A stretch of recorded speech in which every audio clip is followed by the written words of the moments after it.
گرامی مهمانان عالی قدر، شما را از نام خود، از نام اهل صنعت تبریک میگم، خوش آمدید میگم. بگذار آباد و سربلند خانه آباد باشید.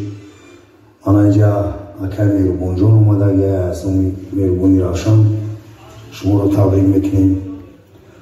سربلندیتون خواهیم و مرحمت سودای ما بر شما.